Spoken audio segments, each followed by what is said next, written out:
Madam City Clerk, please call the roll. Here. Here. Commissioner McGurk?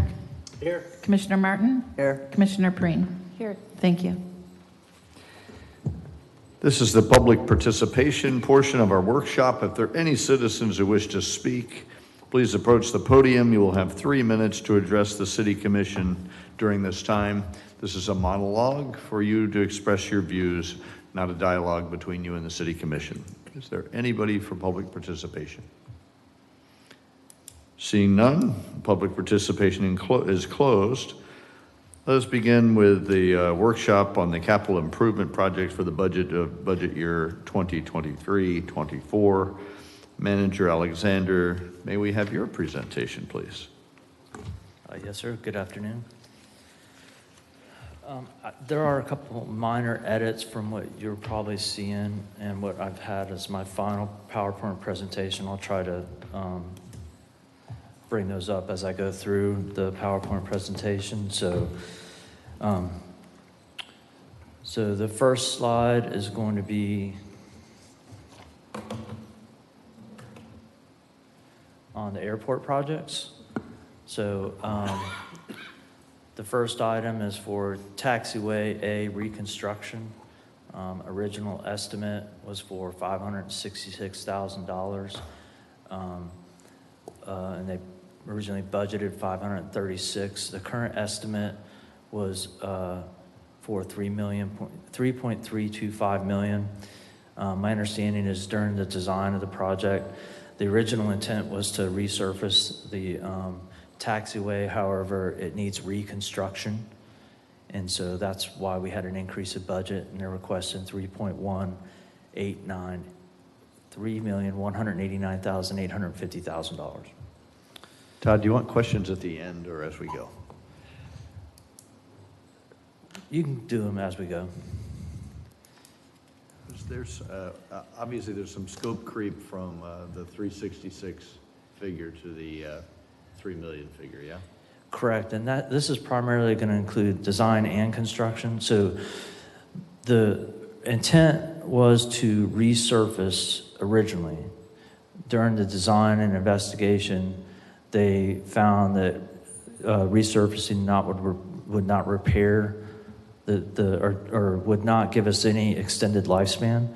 So therefore, we're going to have to reconstruct, and which is think of it, instead of milling and resurfacing, you'd have to actually dig down and replace base.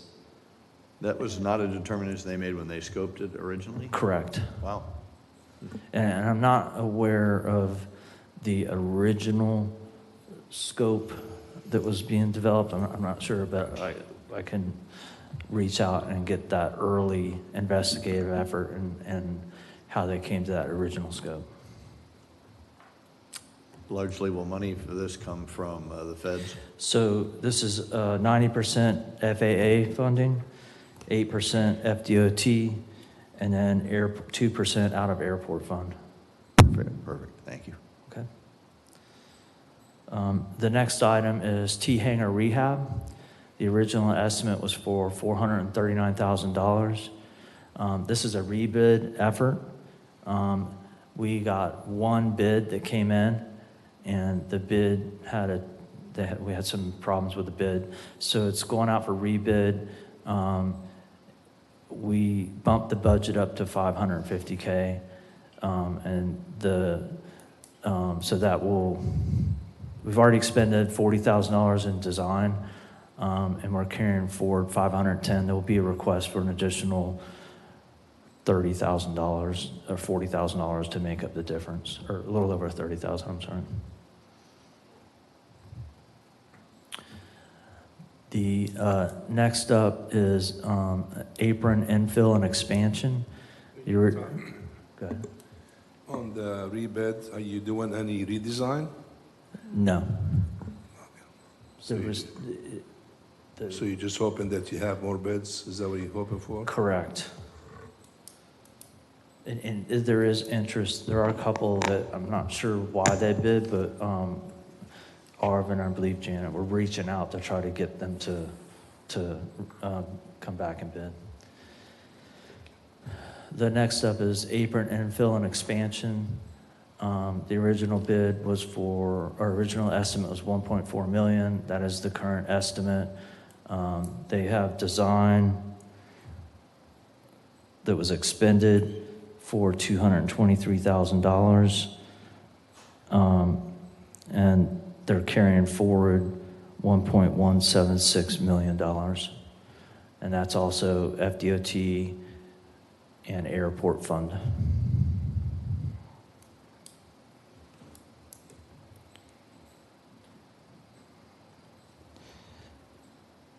Fuel farm improvements is the next one. It's $500K is the estimate.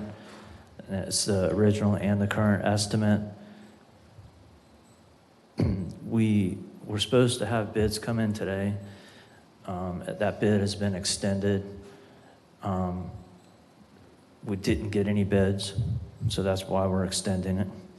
But we do have an interested party, so we do think we will get bids. So that's a carry forward of the $434,000. $65,000 was expended already in design. That's FDOT and airport funds.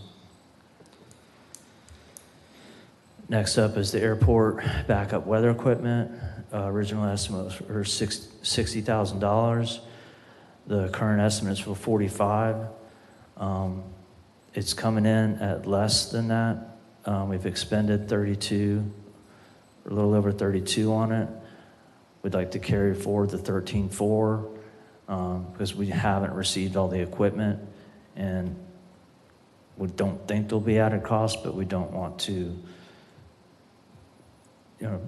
give funds back until everything is received. So, but it does look like that's going to come in under budget.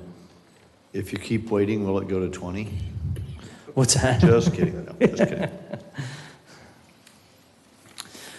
And here's where I made a couple of corrections here. So there's two duplicates on the top two columns, runway 7, 25, and 29 Poppy replacement. So the first is for, and these are new projects, is for 120. That's for design. That's FAA funded, FDOT and airport fund. The breakouts are in the right column. And below is the same project, but that's for construction. The intent is to try to capture these both in fiscal year 24, but of course that depends on what the final estimate will be, and that final estimate should be finalized and concurred with the design.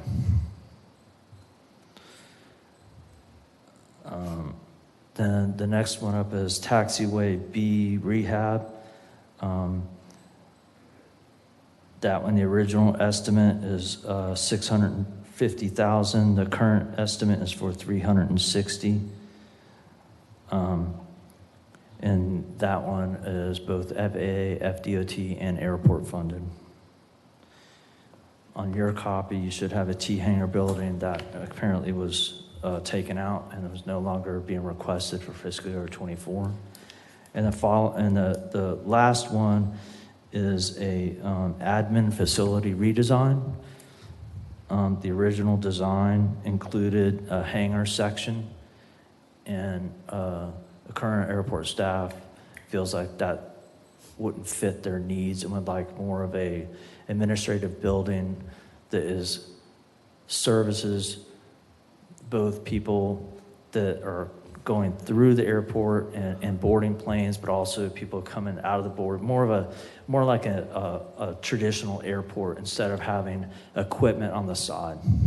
And the last design had a large hangar that was going to house tractors with mowing equipment, and they felt like that mix didn't work. And there's no way to really salvage that design and make it work in the manner that they're looking to make it work. So those are airport's requests.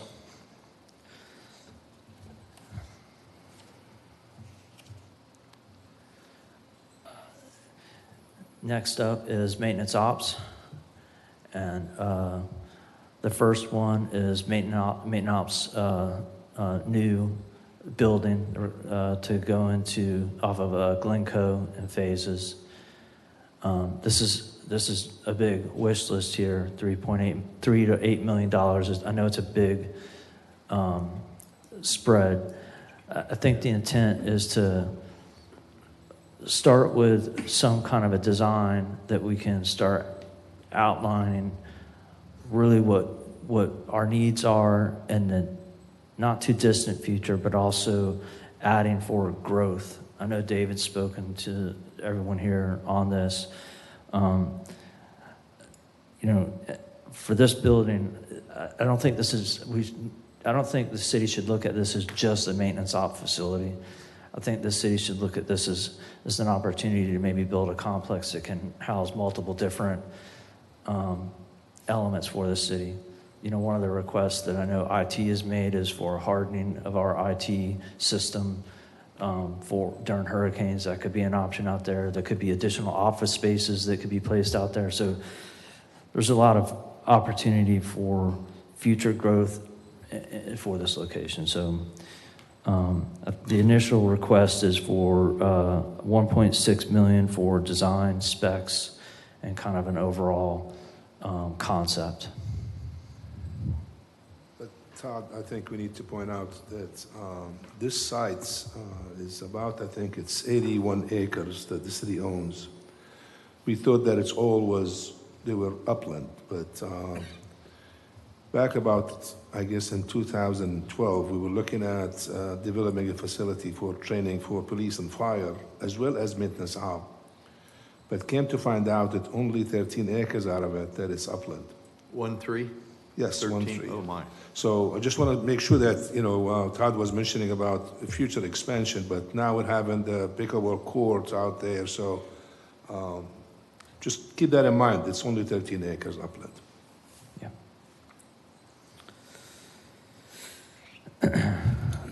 The next up is going to be to replace the bathroom doors at 27th Street Park.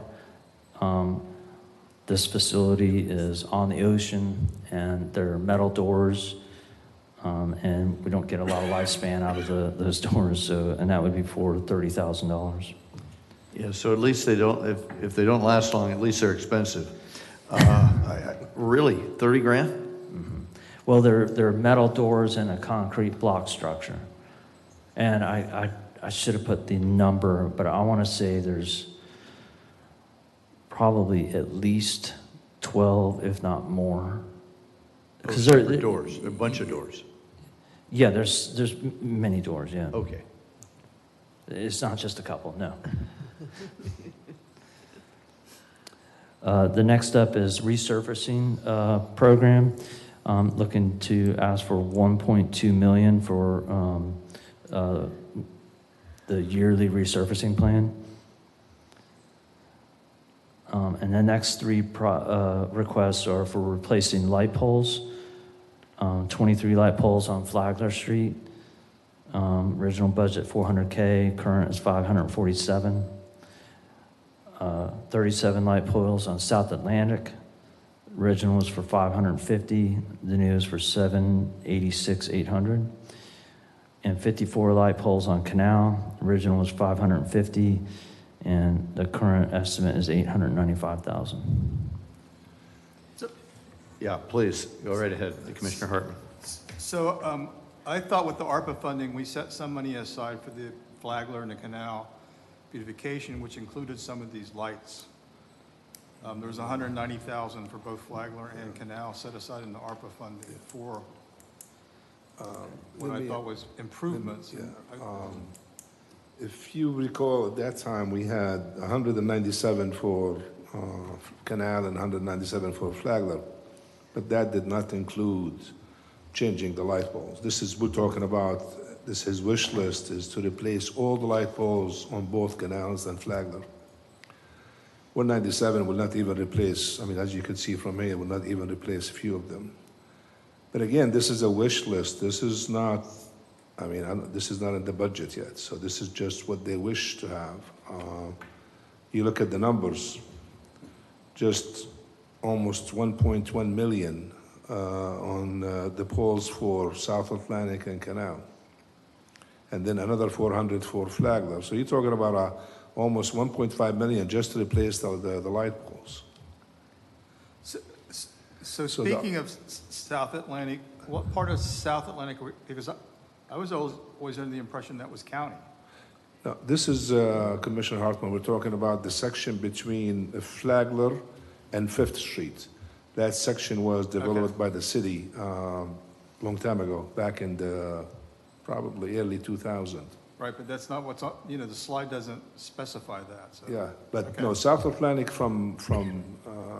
just everybody would know, South Atlantic, if you take 44 all the way from I-4 to 6th Avenue, that's all DOT. From 6th Avenue south, that becomes county. But this section of South Atlantic, from Flagler to 50th Street, that's the city. Okay. Make sure that that gets added in. Are there other questions So about this? Is there a different design than what we're currently using? No, I think what they're having a hard time is replacing parts for these light poles. That's what the issue. I mean, they're probably the one on Flagler since 1992. Right. So we're talking about over 31 years. So Yeah, but I hope we go with a new, better design with, LED or something along that line as opposed to, so we upgrade if we're, I'm more concerned about the materials. I mean, the LTE, Yes. I think it's fine, but I think providing the materials to sustain the salt environment, that's what I'm worrying about. That's my main concern. Well, and I think they're converted to LED now, which you could go to straight LED, which would be probably a more robust bulb. yeah. But then, we have the turtle issue, so. That's a separate set of lights. And I believe that all the bulbs now are being replaced with LED. And, Yeah. yeah. Any other discussion on this one, this whole packet here? I've got a couple of questions if nobody else does. And I favor the examination of the materials for the poles and what have you because of the wear and tear. Todd, can you talk about the math and science you used to decide to replace 23, 37, and 54? Or did you just say, nope, that's the number we have, we're going to do the whole thing? Well, so David Ray has been the primary catalyst for this. Yep. Typically, you would go through and look at photometrics in order to do a lighting design. I don't know that would entail possibly changing the locations. That would entail changing how you get power. So I think the most appropriate way would be to design from a photometric perspective the lights so that they can stay in the same location and reduce the cost. And I think Colin had. I think the issue, Mayor, is replacing the light poles. You cannot get the same kind. So what's going to happen is you're going to have a mismatch. So I think that's what David was looking at is, especially you're looking at Canal and Flagler. I mean, we cannot have a mismatch light poles there, so that's why. And I will point out that on Flagler, at the moment, we have 3 different light poles. So the heck with matching Flagler to Canal. We have a total mismatch on Flagler, which considering that, we consider this one of the big revenue centers of the city, I think it makes sense to have that street have a nice presentation. Yeah, I'm with you there 100%. We were there at the one of the last evening events. There are no less than 14 lights that are out right now of the 23, so a little over half. Yeah, And they so- can't, some of those lights can't be fixed, and they stay out. The old green ones that have sort of the wide hood, they just don't make parts for them anymore. Yeah, I was just trying to speak in favor of, I like that, the idea of getting that cranking ahead of many other things.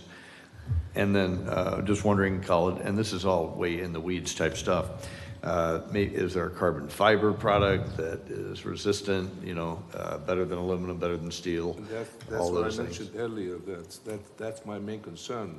It's the type of material that we select, and I'm sure there is fiber optic that we could use, and even some of the type of folds that they have, FRP. I think a composite that they use. But again, as you change the material, the price goes up. Way up. High up. So- Yep, carbon fiber itself is very expensive. We use it in aircraft parts, and it's a fortune, but it lasts for a long, long time. Okay, thanks, Todd. Sorry for dragging that out. No. Can we go back for a second to the $3 to $8 million? Is your vision that this is more of a complex? This is not just a point and shoot for the maintenance ops. This is what are the possibilities of what our complex could look like for a variety of things? Yeah, I think how this came about is we had budgeted $500,000 for the relocation of building maintenance from Smith Street over to maintenance op. When they put it out to bid, it came out to be 1.5. It was actually, I think it was over $2 million, yeah. So we have the property up there, so we figured that let's use the $500,000 and maybe have a conceptual plan for maintenance op, and then as we have money, we could build the complex there. I mean, that's one of the ideas we have, so. But that's how it came about. Thank The you. location of the current maintenance ops is also very prone to salt water, air, and stuff, and so that was another concern. Thank you. Thank you very much. Yep.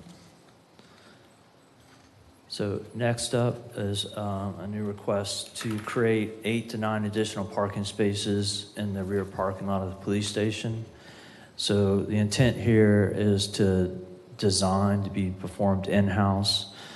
Myself and Kyle Fegley met with Rick Ramirez out at the police station. We have a location next to an existing pond that this would fit. And we're thinking if we just pour a concrete slab and stripe it, that would be sufficient. And the budget request for that is about $20,000. Any comments or questions from the Yeah. commission? All right, I'll do the green question. Is there another alternative for material that is water soluble, can drain through, and those grades concrete that have grass and stuff growing up? Is there another option? Is it more expensive or? Multiple option. You have the previous concrete we could use. We could use some of the, I don't know if you've been down to Miami Stadium. They use that, I think it's called some type of cone that they have that they could fill it with the grass and dirt. But the question is, do we meet the requirement from our LDR? I guess that's the one main question that we have to ask. So, but we'll look at options to minimize the impervious area. Thank you, sir. Yes.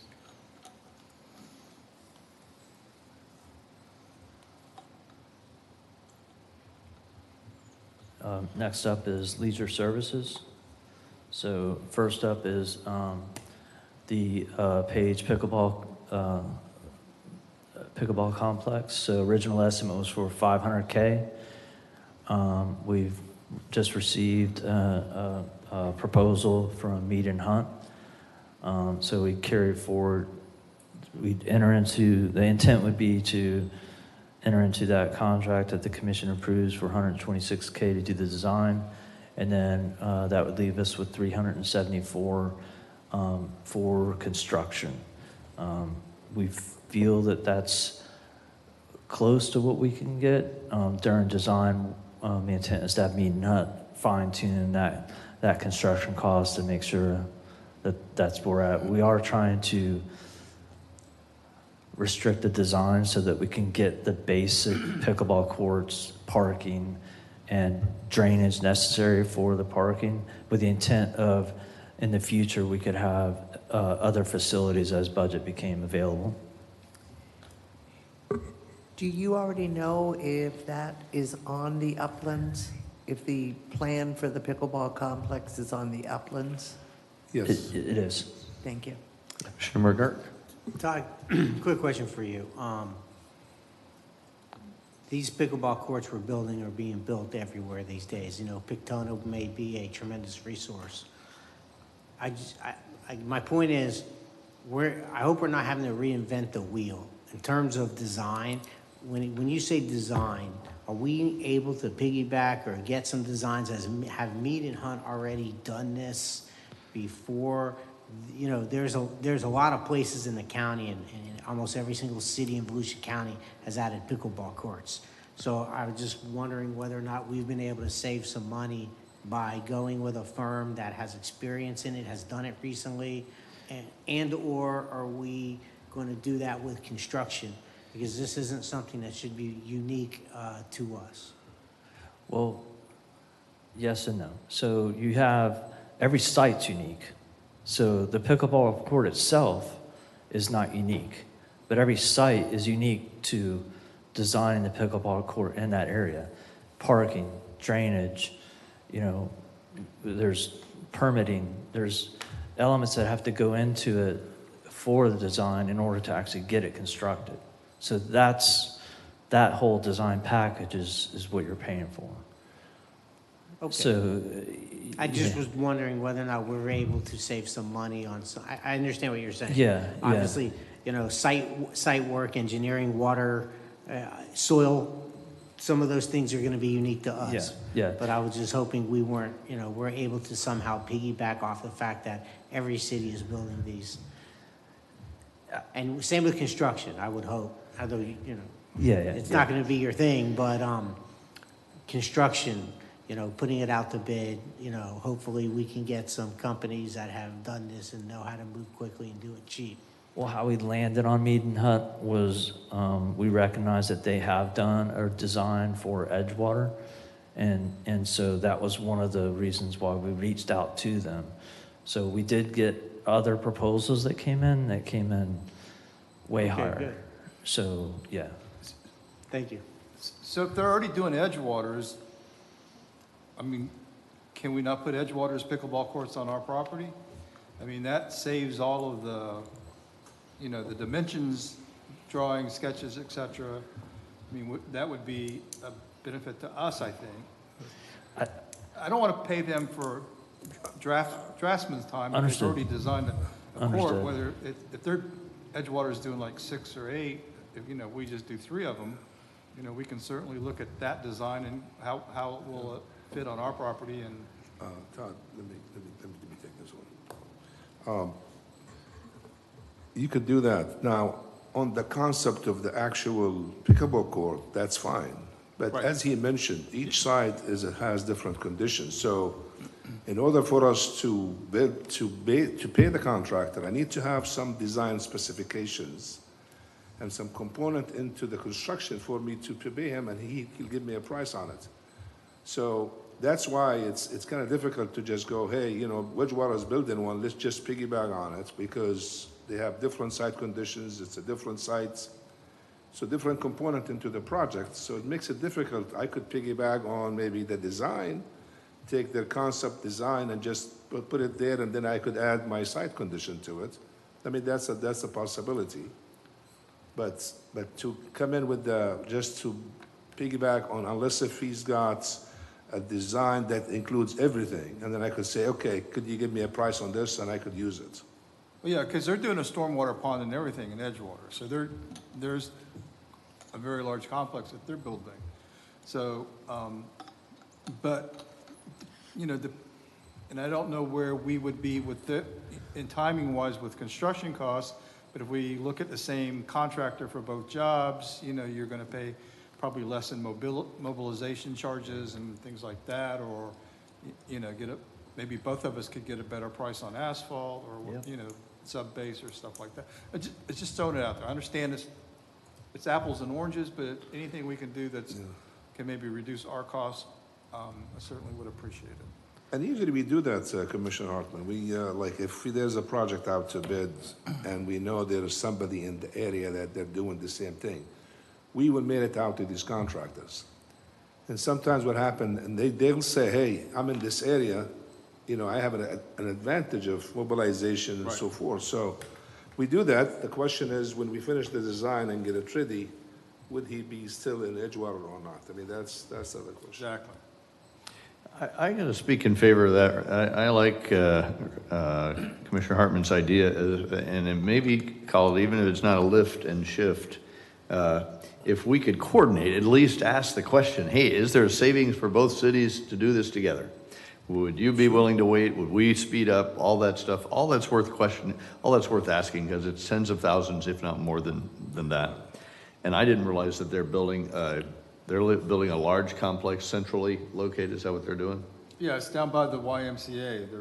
It's either 4 or 8 courts or 6 courts, and they're going to do like half at a time. But it also includes, they have to put in a stormwater pond because they have other projects going on at that site where they need the additional storage and compensation. So, Right. So I mean, theirs is almost $2 million, but it's again, it's meet and hunt, and Yeah. I don't wanna pay a draftsman I understand where to you're take- keep in mind the contractor, from a construction perspective, they have additional costs that are going to be site specific. Right. So they can't share the costs. They're going to have to carry insurance, the bonding, all of that. So that all factors into their costs. So just keep that in mind. That's something. How do you make that work, right? That's right. That's your job. That's what you got to figure out. The economy of scale, if it can be done, would be a blessing for everybody. Doesn't And hurt to ask that's Yeah, kind of the hard yes. work there, Todd. Yes. yeah, You it gotta- doesn't hurt to ask the question. That's right. Hey, and so when knowing this was going to come up, we went to Pictona, the pickleball capital of the world. No lie. Holly Hill. 49 courts, half of them undercover, all lighted. A stadium that seats 1,500 people with a Wimbledon-style court down below. Concession, blah, blah, blah. Built 5 years ago, phase 1, phase 2 just got completed. Phase 1 was $4 million for the whole thing. So unbelievable. Now, I like our plan better. Ours is what I call the distributed plan. We have 19 courts today. With this page addition will bring us up to 25 courts, and the distribution is pretty good. So if you want to favor our residents, which, hey, I don't want to go far to play pickleball, I think the model we have is resident-friendly, probably for David, a maintenance nightmare. There is no lighting, I don't think, yet, and each site is unique. So thus, you have to pay more because you have a site-specific plan, so. Thanks, Just keep Todd. in mind, the one in Holly Hill, I think it was the private sector got into it as well. City property, privately funded by a benevolent donor out of Ormond Beach, and they gave up $3 million. The city got $1 million, so they made $4 million, and then they got an ECHO grant for $750,000. So, I mean, we could do something similar. Sure. But I'm not advocating a giant, pickleball arena. We've already got one in the county, and that's fine. But I like the way we've stair-stepped it so that neighborhoods have pickleball access. I think that's a benefit to our residents. So the next up is skate park expansion. Original estimate was for 500 K, and we currently have 500K budgeted. We've expended 173,235, and that's for the new portable building that's going to replace the existing portable building. That leaves us with 326 that we're going to carry forward. I believe that Rob's intention is to go back out to ECHO and try to ask for some more funding for that. Currently, we're trying to get survey to find out what areas we can expand to. There are 2 ponds located adjacent to the existing skate park that handle the water runoff from the impervious area in the pond. So the survey is to help for the new design. The intent is to go out for an RFP for a design build for this skate park expansion. The reason for going for an RFP and design build is because this type of construction is extremely unique. It's not like just laying concrete slab. How you have to construct the concrete within the skate park requires transitions and shaping, and typically you would want a skateboard park designer / contractor to do the work. That's how the original skate park was installed. So that's the intent on what we're trying to propose here. May I? Yes. Yes, ma'am. First of all, I believe that the first skateboard park designer is still around and is He eager is. to work on this. Has there been any consideration to doing this at the sports complex as opposed to this location? Would that be good, bad, indifferent? So With the during- vagaries of the lot, I wondered if it would be easier. one of the things that we gleaned from the meeting that we had at Babe James was a lot of the parents liked the fact that this is a controlled entrance and exit to the skate park, and it provides a safety net. You keep vandalization out of the skate park, and you also see who's coming in and out of the skate park. And so I believe you may lose some of that unless you had a whole nother facility at the sports complex. Okay, And so maybe that's another area that could be a future, another park, I guess. I don't know. I don't know, there may be some contemplation of it to see which is easier, because as you said, the site on Industrial has issues in terms of expansion.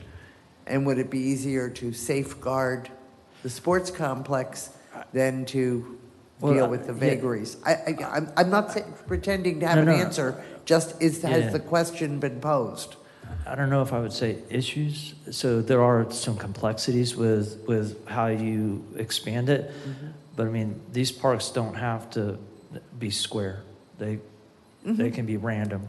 And that's kind of that was the intent by providing surveys so that they could figure out how they're going to place whatever new features that would be out there.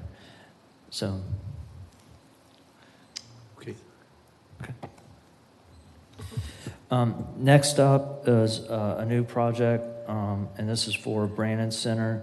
And the request was for $180,000 to repair the existing pier that's out there. This, I'm going to have a little bit more discussion with Khalid. The intent was to replace in-kind so that we didn't have to go out for permitting. The pier got damaged during the Hurricane Ian, and it is FEMA reimbursable. However, there are a couple things that I have some concerns with regarding the pilings. I think they've been reused for an additional, like it's been repaired once before. So right now, I'd like to have that discussion before we set that in stone.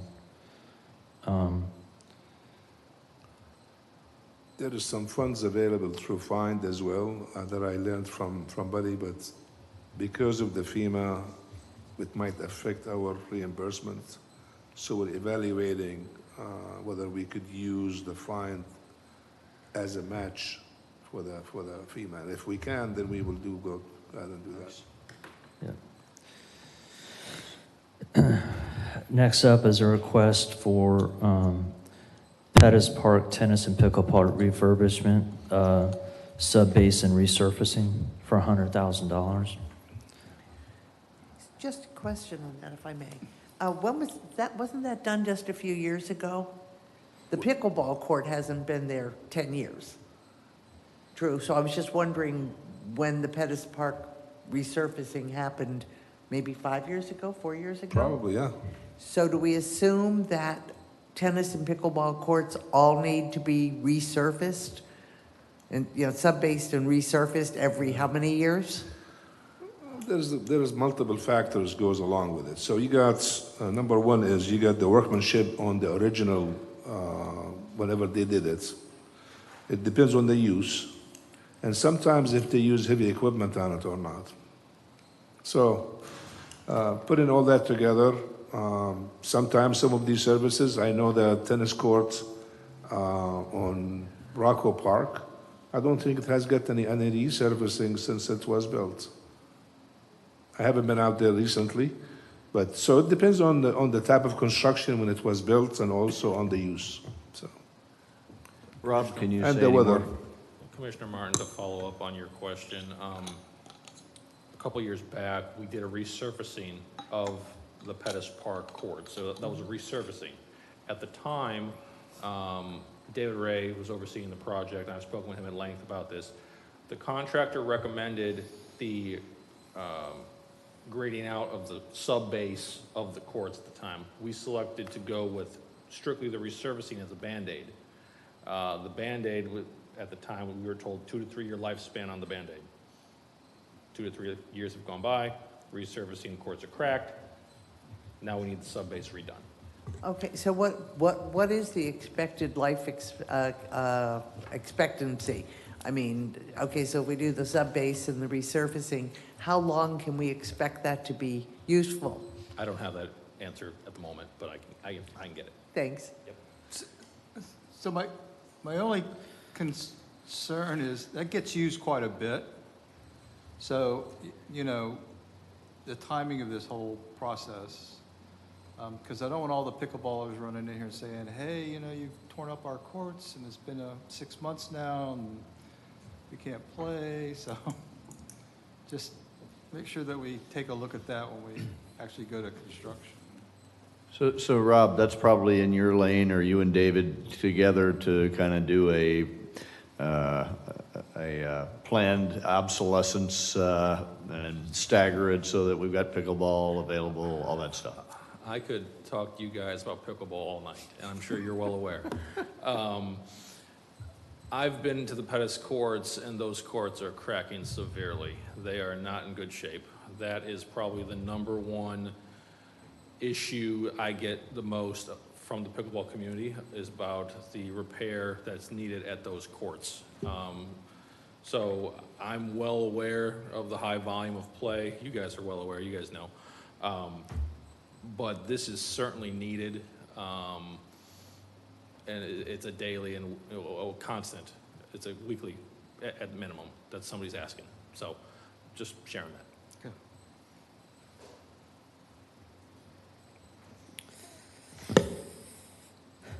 The next up is a new request for LED light converters in its sports complex.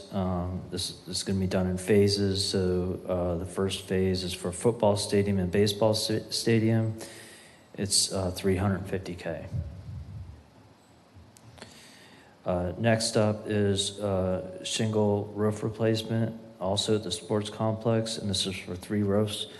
All of the roofs out there are nearing the end of their lifespan. So we did get some minor damage from them during hurricane. And so what I recommended to Rob was to, start knocking them out.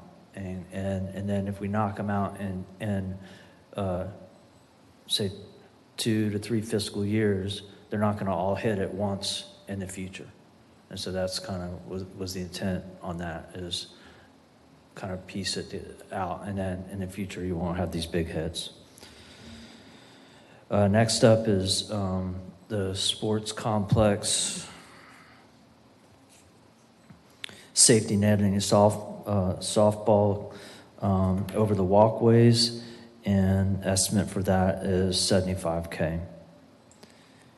Last up is the Twiller Park optimization study, and that is for $25,000.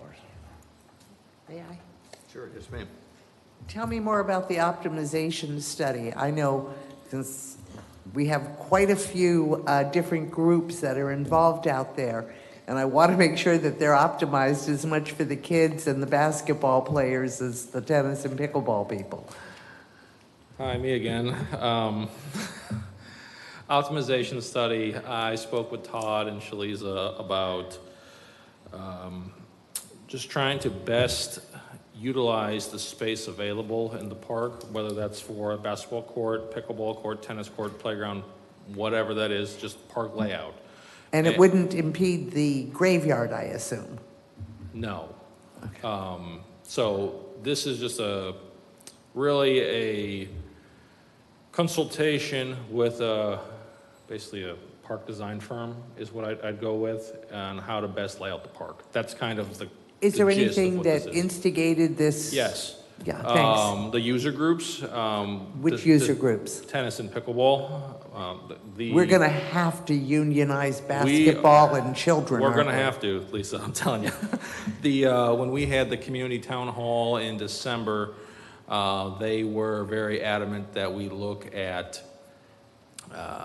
ways to best suit the space, both tennis and pickleball. So that's And the they'd two be- primary user groups of that park. Okay, so if it turned out that the best utilization was to increase the size of the playground, the tennis and pickleball clubs would be okay with that? I would say probably not, but if that's what's best used to best serve the city, then that's what I would recommend going forward, and I'm sure you guys would as well. So that's what that is. Thank you. Okay. So next up are general capital improvement projects. First one up is 27th 88 ramp and boardwalk that got damaged during Hurricane Ian. It is FEMA reimbursable. We'd like to get in this fiscal year $120,000 to get the design started. If we start our design now, we can take advantage of the expedited permitting process that's being given because of the hurricane damages. And then in fiscal year 23-24, our request will be for $1 million. We've already expended $20K for the original design of the 88 ramps that was supposed to go to construction right around the time that the Hurricane Ian hit. And so we got quite a bit of damage out there. So our goal is to try to get something going for design to get that fixed.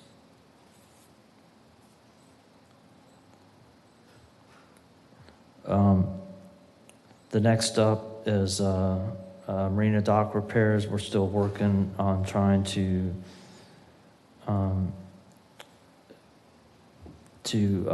get those fixed. The bids came in real high. I have an NA on this. We've done some repair through consultant or local contractors, and we're trying to do some of the work in-house. So I'm still trying to work to fine-tune the scope for that. So that should change what our overall estimate for repair needs are. The next up is Women's Club.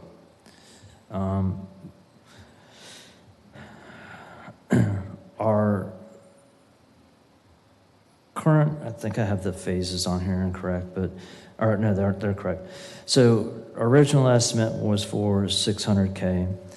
We ended up with a construction contract for $1.128 million.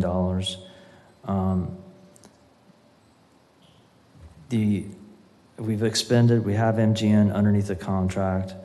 Our intent is to have a design start for the second phase in fiscal year 23-24 and try to go after ECHO funding at the next ECHO funding cycle, which would be at the end of this year, which would hopefully give us additional funding sometime in March or April, I believe, of the following year. And that's a reimbursable dollar amount. So I have on here budgeted $750. It would really be 50% of that, but we'd have to have the $750 up front in order to get reimbursed. That's a match. Yes, Not it's a match. reimbursed, it's a match. Okay. Yeah. Well, yes, I'm sorry, match, I'm sorry, yes. So of the 11, so we've expended $1,128,000, that's already out? Encumbered, And yeah. phase one's complete? No, phase one is in construction right now. Got it. So, but we will need design for phase two. and then also construction for phase 2. Got it. And so I think what I heard on the last time we had this conversation, the last meeting, that a combination of grant money and ECHO money, and we're trying to lessen the pain for the resident bill. Have I got that right? Yep. Okay. To lessen the impact on our general fund. On the general fund. Okay, very good.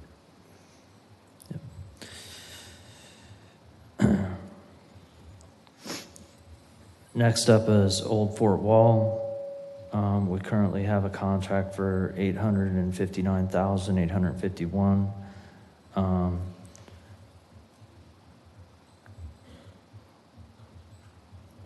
That's MGN is under contract, so we've expended that money.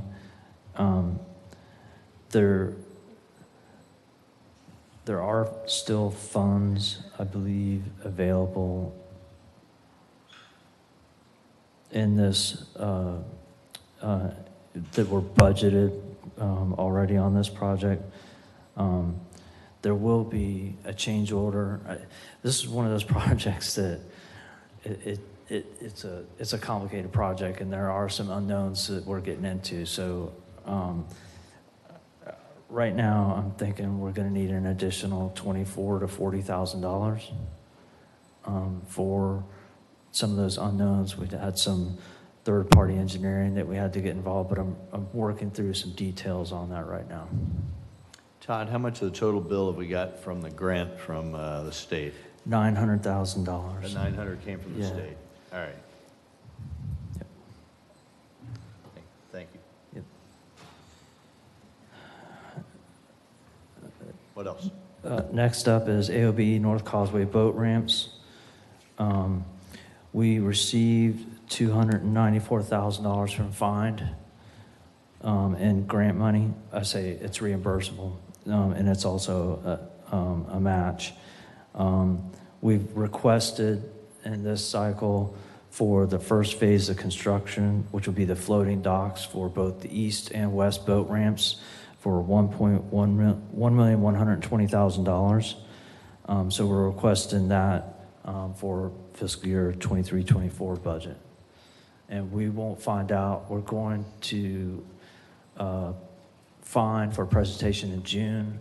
We won't find out until September whether or not that's whether or not we're get approved. Todd, can you elaborate a little bit more on the AOB site and what's going to be coming out of the parking fund, if we know, and if that can be used for the boat ramp since it's parking? Can you elaborate on that? I could answer this, Todd.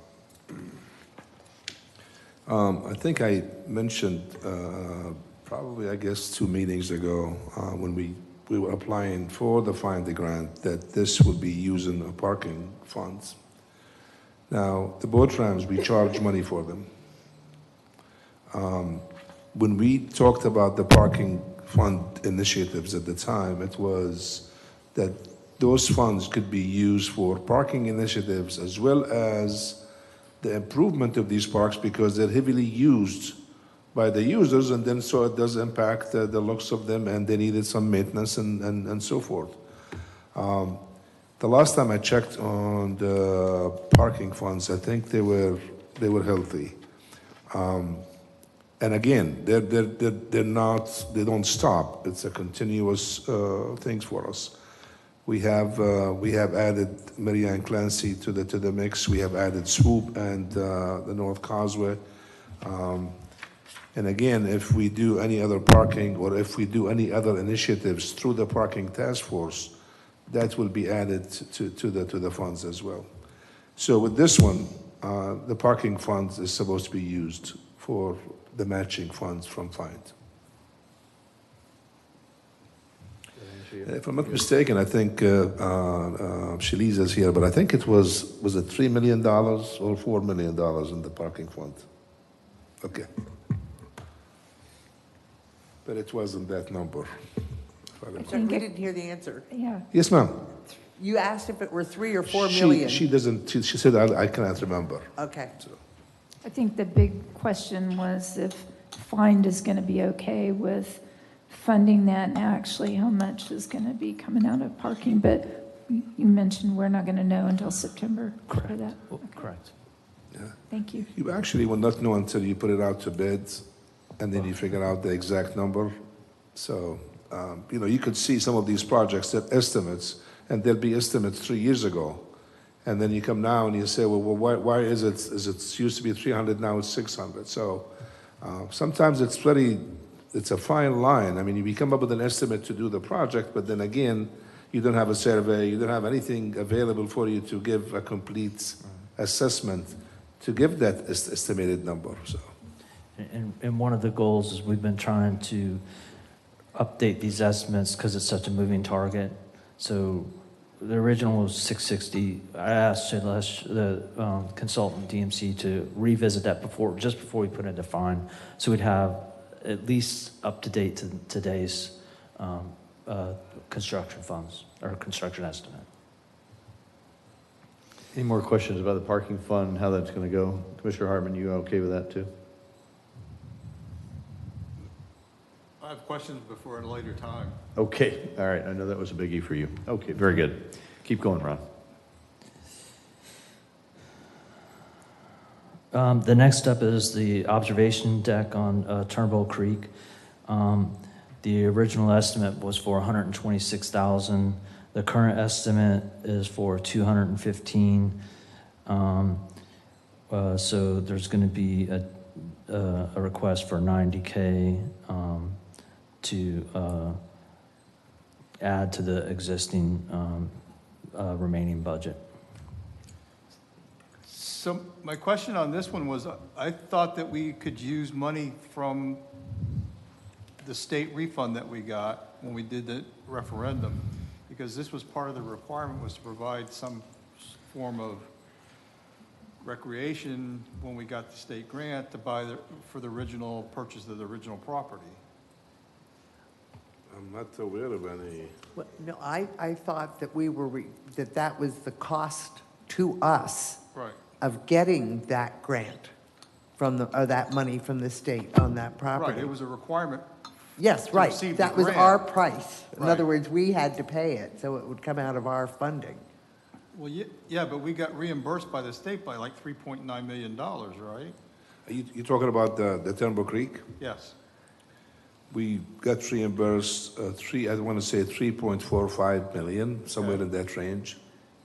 The management plan, which has the tower in it, I'm sorry, I thought you were talking about the AOB site, so that's No. where I was a little bit confused. But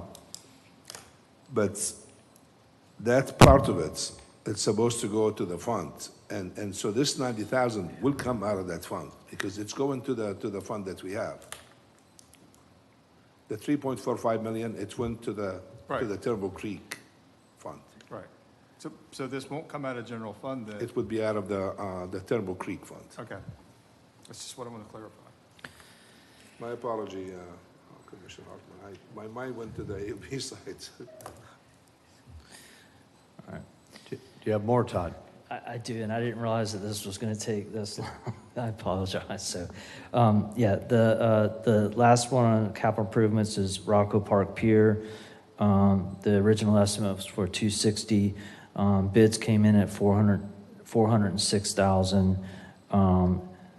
This is FEMA reimbursable. We're requesting an additional $146,000. Any questions on this section for capital improvement projects of the general nature? Okay. City manager, any closing comments on this? No, I just want to make sure that this is a wish list. It hasn't been approved in the budget, so we'll evaluate when the time for a budget to be submitted. Thank you very much. So we had about 3 more slides. Do you want me to just leave those off of there? There was CRA and engineering. No, go ahead. That's all I had in my packet. I thought you were done, sorry. Sorry. I think we're running out of time. a little We bit, are, but yeah. It's okay. Go ahead.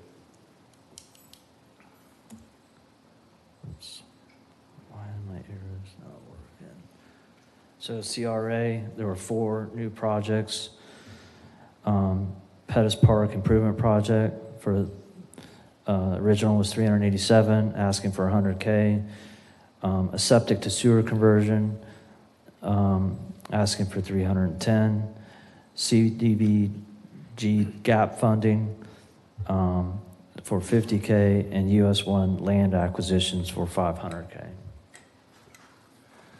And just so everybody is clear, this request here, septic to sewer conversion, that's not, it will be part of our overall plan, but that's not what our plan is. This is part of the CRA that they had some funding available. It's supposed to be used for a septic to sewer conversion. So I just want to make sure that this is not the big picture that we were talking about at the joint meeting. So to elaborate on that, at the joint UC workshop meeting, West Side was eliminated from that area on that future plan. So my question to Ron was, is that because of the CR money, but this was only for like 4 or 5 houses, I think? This specific project is about for 4 or 5 houses, correct? So with that, my question, a couple of questions were for the joint.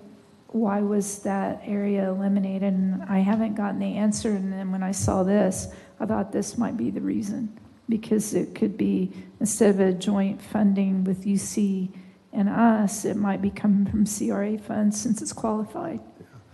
The only thing is the CRA fund is supposed to be used within the CRA district. I cannot use it for somewhere else. That's correct, but if you look, our West District that this is going to be used for was eliminated from the UC Joint Commission, and that was one of my questions at that joint workshop, why?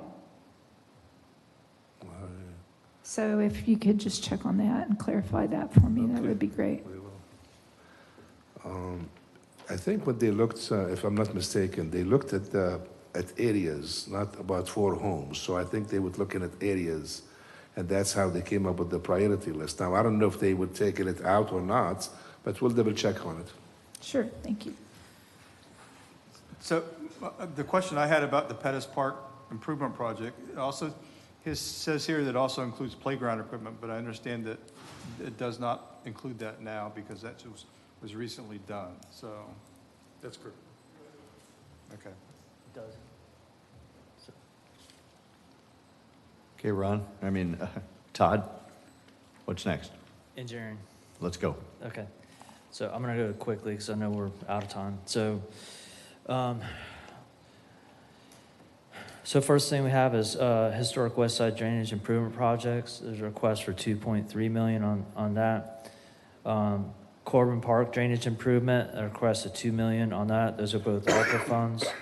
North Atlantic drainage improvements, a request of $1.6 million. That's coming out of stormwater.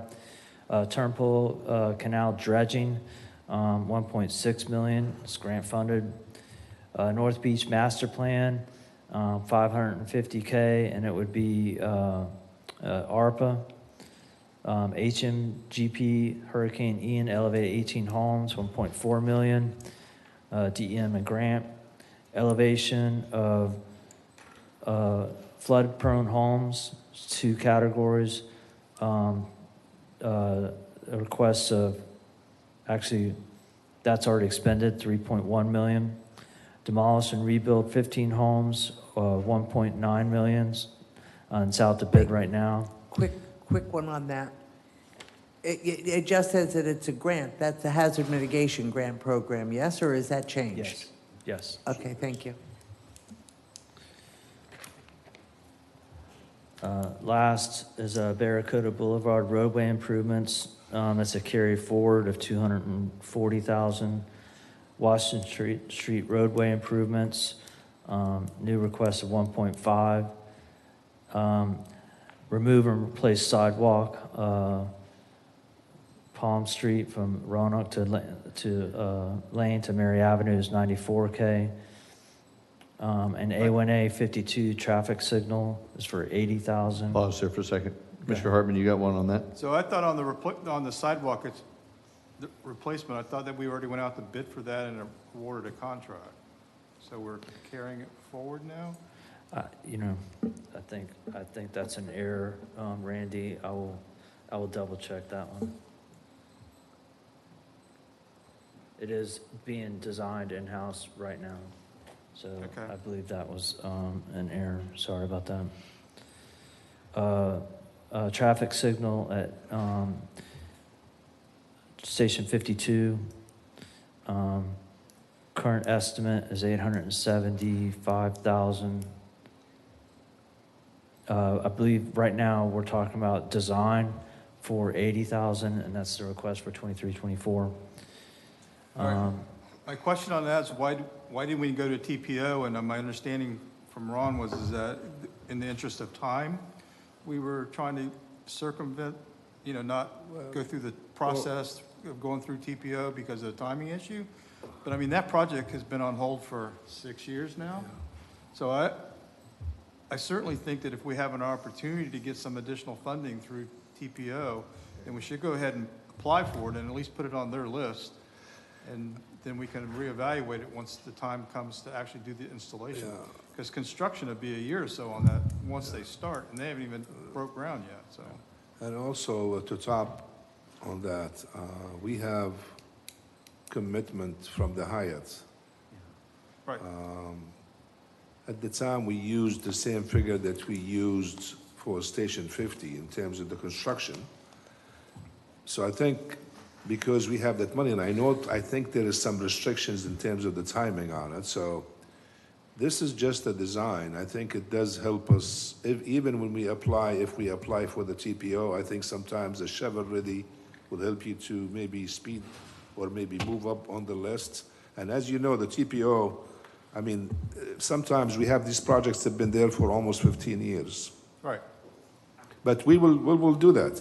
But again, the Hyatt I mean, commitment, we I have a think. meeting tomorrow, and we're adding about 15 new projects to our list. Yeah. So I was just curious as to why this wasn't, Well, we'll add that. If that's what the case, Okay. we'll add that. Yeah. Add that to it. And Any other comments, Todd? No, that's it. You sure? Yep. Okay. Any questions by any of the commission?